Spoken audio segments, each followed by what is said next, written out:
जय श्री राम मित्रों। आज फिर से बात करेंगे बैंकिंग सेक्टर के बारे में कि कैसे प्राइवेट बैंक्स है, हाउसिंग फाइनेंस वाली बैंक है, वो कैसे हार रही हैं पीएसबी से, मतलब प्राइवेट जो पब्लिक सेक्टर की बैंकें हैं वो कैसे जीत रही हैं प्राइवेट सेक्टर बैंकों में, किस चीज़ में, हाउसिंग फाइनेंस में या फिर और तरीकों में जिससे बहुत ज़्यादा उनको बढ़त मिल रही है। वो क्या ऐसा काम कर रहे हैं ऐसा जो कि पब्लिक सेक्टर बैंक्स वो आगे जा रही हैं प्राइवेट सेक्टर बैंक से। ठीक है, तो शुरुआत करते हैं, स्लाइड चलते हैं। तो यहाँ पे इसको बाजार में बड़ा उलटफेर हो रहा है। नए लॉन्च में पीएसबी अब लीडर है, मतलब पीएसबी मतलब सरकारी बैंक। ठीक है, तो यहाँ पे आपको चार्ट दिख रहा होगा ये। तो चार्ट 2022 का है फाइनेंशियल ईयर और 2024 के सेकेंड क्वार्टर तक का है। ठीक है, मतलब कि देखोगे तो 2025 के हेर फेर में आगे पहुंचता है ये सेकेंड क्वार्टर।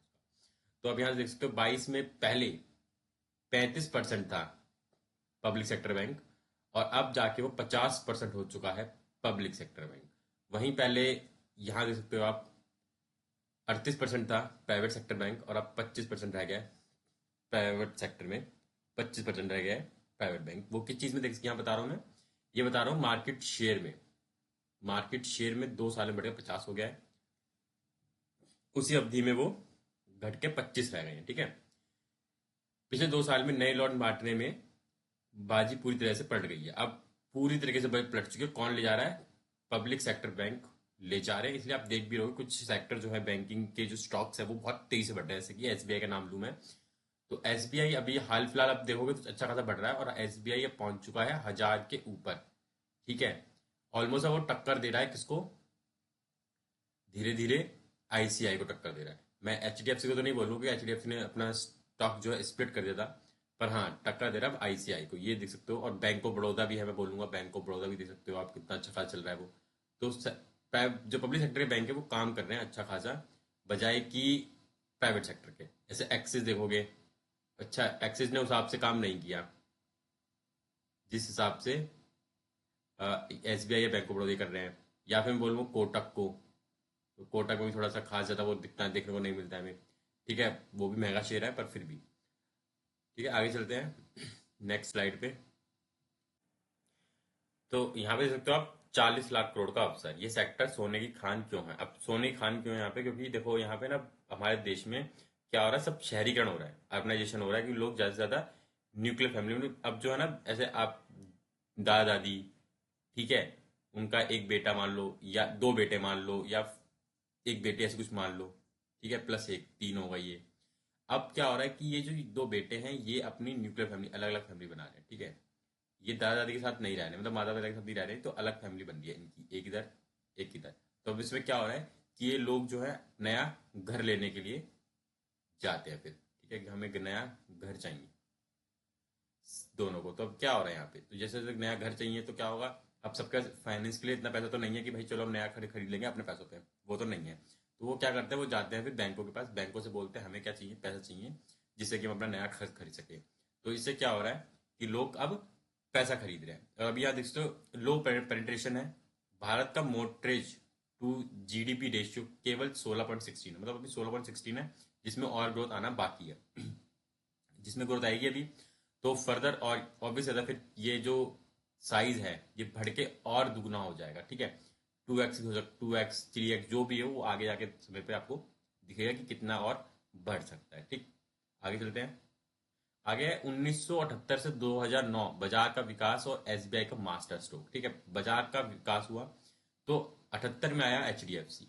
एचडीएफसी की शुरुआत हुई, बाजार का निर्माण किया उसने, और एकाधिकार था, मोनोपोली था, मतलब एक ही बैंक ऐसी थी जो काबू करे बैठी थी पूरे बैंकिंग सेक्टर में, प्राइवेटाइजेशन में। ठीक है, प्राइवेट जो भी प्राइवेट जब जाते थे लोग प्राइवेट देखते थे, तो वो सिर्फ एचडीएफसी थी।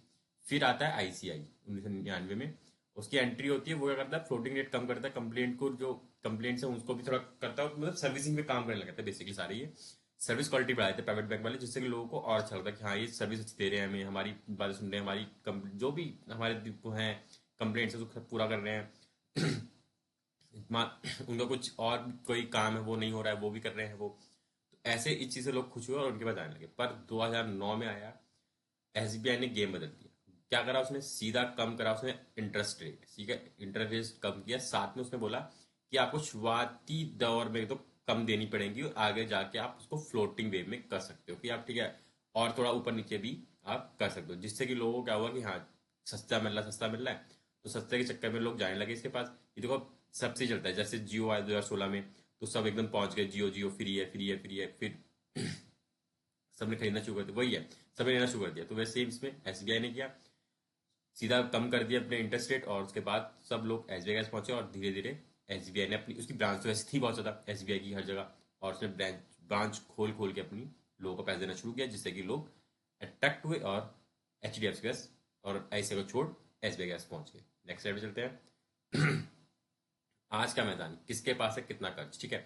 तो अभी क्या चल रहा है, टॉप प्लेयर्स देख सकते हो यहाँ पे, एसबीआई है, एचडीएफसी है, आईसीआई है, एलआईसी हाउसिंग है और एक्सिस बैंक भी है। सबसे ज्यादा सर शेयर किसका है, ऑलमोस्ट 39% सरकारी बैंकों के पास, फिर आता है 35% के आसपास प्राइवेट बैंकों के पास, फिर आता है जो हाउस फाइनेंसिंग हाउस है वो देती हैं, और एनबीएफसी देती है फिर 8%, ठीक है। यहाँ पे देख सकते हो आपकी एचडीएफसी और इनका मर्जर होने के बावजूद भी नए बिजनेस अब सिर्फ कहाँ जा रहे हैं, नए बिजनेस में पीएसबी आगे निकल रहे हैं, फिर भी सरकारी बैंक ही आगे जा रही है एचडीएफसी और एचडीएफसी बैंक का मर्जर होने के बाद भी। एक बड़ी बात है ये कि मर्जर होने के बाद भी फिर भी लोग सरकारी बैंक की तरफ जा रहे हैं, क्यों जा रहे हैं आगे देखेंगे हम। तो यहाँ पे आता रणनीति वन है, प्राइस वॉर। अब एसबीआई और बैंक ऑफ बड़ौदा क्या कर रही है, वो देती हैं जो होम लोन है 7.25 से 9 के बीच में, but H D F C और जो प्राइवेट प्लेयर है, बाकी सारे प्राइवेट प्लेयर है, वो क्या करते हैं, वो 9-8 के आसपास शुरू करते हैं और 13.25 तक ले जाते हैं इंटरेस्ट रेट। तो लोग क्या करेंगे, लोग यहीं तो आएंगे सारे, इन्हीं के पास आएंगे कि भाई चलो हम आपसे लेंगे हाउस लोन।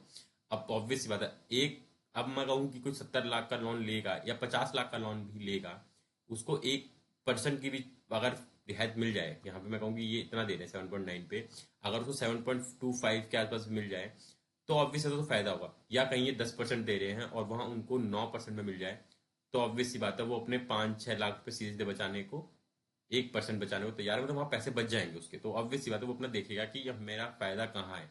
बड़े बड़े लोन में तो और बड़ी रकम बन जाती है, ठीक है। जो 5-1 करोड़ के लोन लेते होंगे, बड़े बड़े लोन लेते होंगे, उनको 5-5 लाख का 5-6 लाख का प्रॉफिट एक बार मतलब बस इंटरेस्ट बच जाता होगा, वो इंपॉर्टेंट है। अब 5 लाख का 50,000 का इंटरेस्ट बच रहा है तो वो भी बहुत ही है, ठीक है। 50 लाख का 50,000 का प्रॉफिट इंटरेस्ट बच जाएगा, तो एक तरीके से लोग को फायदा ही लगता है कि हाँ चलो कोई बात नहीं, 50,000 तो बचे ही हमारे। तो लोन इंटरेस्ट सस्ता है वहां पे, तो इस चक्कर में लोग बैंक ऑफ बड़ौदा एसबीआई के पीएसबी के पास चलेगी, ठीक है। आगे चलते हैं, देखते हैं क्या कुछ है। हाँ, यहाँ पे रणनीति टू क्या है, तो अब क्या करा उन्होंने, इन लोगों ने, सरकारी बैंक ने जो प्रीमियम कस्टमर थे ना उस पर हमला करना शुरू करा, ठीक है। पहले जो छोटे लोन दे रहे थे 35 लाख वाले पे फोकस था, अब 75+ वाले सेगमेंट पे पहुंच चुके हैं ये। जो प्राइम कस्टमर है उनको भी नहीं छोड़ रहे, वो सबसे पहले जो इनके वफादार कस्टमर शिफ्ट हो रहे हैं, ठीक है। प्राइवेट बैंक कस्टमर थे सारे जो बड़े लोन लेने वाले, वो कहाँ पहुंच चुके हैं अब, वो पहुंच चुके हैं धीरे धीरे पीएसबी के पास, सरकारी बैंकों के पास। यहाँ देख सकते हो प्रीवियसली कितना था, 20%, अब वो बढ़ के हो चुका है ऑलमोस्ट 39%। तो ये दिखा रहा है जो 75 लाख से जो लोन है, ज्यादा के लोन है वो वाले, 75 लाख प्लस वाले लोन, जैसे मैंने बताया ना, जो ले ही रहे हैं 1-1 करोड़ के लोन ले रहे हैं, 50 लाख तो छोटी रकम बोलती, 1-1 करोड़ का जो 1 करोड़ तक के लोन जो ले रहे हैं, उनको अगर आप जाके देखोगे तो वो भी लोग अब सरकारी बैंकों की तरफ ही जा रहे हैं, ठीक है। तो आगे चलते हैं, और आगे क्या है, तो आगे क्या, बड़े लोन क्यों, बेहतर एसेट क्वालिटी का तर्क, बड़े लोन क्यों। अब बड़े लोन में क्या होता है, लोन साइज जो है 75 लाख से ऊपर है, ठीक है। और तो लोन साइज जितना होगा, रिस्क डाउन हो जाता होता है, तो रिस्क ऑफ डिफॉल्ट उतना कम होता है, ऐसे बैंक बोलते हैं कि पोर्टफोलियो रिस्क कम हो जाता है। लोन का साइज जितना बड़ा होगा, डिफॉल्ट का खतरा उतना कम होता है, जितना बड़ा लॉन साइज होगा उतना डिफॉल्ट खतरा होता है। तो 75 लाख से ऊपर के लोन देकर एसबीआई अपने एन एनबीए को कम कर रहा है, एनपीए को कर रहा है, मतलब जो नॉन परफॉर्मिंग एसेट्स है उनको कम कर रहा है, ठीक है। ये डाटा सारा जो आरबीआई की डाटा और पीएसबी के डाटा से ही लिया गया सारा डाटा, ठीक है। ऐसा कोई डाटा अपने आप से नहीं बनाया जा रहा है, ये आरबीआई का डाटा है और पीएसबी की जो रिपोर्ट्स आती है उनमें से लिया गया डाटा, ठीक। चलते हैं आगे। तो एक तीर से दो दो निशाने हो रहे हैं। अब क्या हो रहा है एक तीर से दो निशाने, जैसे मैं पहले बता चुका हूँ, क्रॉस सेलिंग करते हैं ये लोग, ठीक है। क्रॉस सेलिंग क्या होती है कि जिनके पास अच्छा खासा फंड रोक के सेविंग अकाउंट में रखा हुआ है, तो उनको क्या बोलते हैं कि आप हमसे इंश्योरेंस ले लो, क्रेडिट कार्ड ले लो, सेविंग अकाउंट खुलवा के और पैसे डलवा लो, या कार लो, ऐसे कुछ ले लो, जिससे क्या होता है डिपॉजिट है ही उनकी पहले से। तो HDFC डाटा के अनुसार home loan customer saving account में 5 से 7 गुना पैसे ज्यादा रखता है। जो होम लोन ले बैठा है ना जो लोग, वो 5 से 7 गुना ज्यादा पैसा रखता है अपने अकाउंट्स में, ठीक है। क्यों? इन केस कोई डिफॉल्ट EMI कुछ हो जाए ऊपर नीचे, तो वो वहां से अपनी सेविंग अकाउंट से और आसानी से 3-4 महीने, अगर वो नहीं कर पा रहा कुछ, तो 3-4 महीने 5-6 महीने वो इससे निकाल दे, 6 महीने भी इससे निकाल दे, तो इसलिए वो अपने पास रखते हैं। तो ये क्या करते हैं कि उनको अपने फर्दर प्रोडक्ट बेचना शुरू कर देते हैं कि आप ये भी ले लो, आप वो भी ले लो। तो ये होती है क्रॉस सेलिंग, जिससे और उनका मुनाफा बढ़ता है, ठीक है। तो इसमें सब ज्यादा काम कौन अच्छा कर रहा है? सरकारी बैंक, ठीक है। अब प्राइवेट बैंक का पक्ष क्या है? यह रणनीति पीछे हट रहा है। क्या यह रणनीति पीछे हटाना है? अब प्राइवेट बैंक क्या कर रही है कि वो तर्कहीन वाली बातें नहीं कर रही है, ठीक है। वो क्या कर रहे हैं कि प्राइस वॉर में फंसना भी नहीं चाहते, वो मार्जिन खत्म करना नहीं चाहते अपना, उनका मार्जिन जो है उसको रखना चाहते हैं, ठीक है। क्योंकि उनकी कॉस्ट ऑफ फंड तो ज़्यादा ही है प्राइवेट बैंक का, तो उनको रखना ही पड़ेगा। और सरकारी बैंकों को क्या होता है, उनका इतना नहीं होता है कॉस्ट ऑफ फंड, तो वो अपना कर सकते हैं।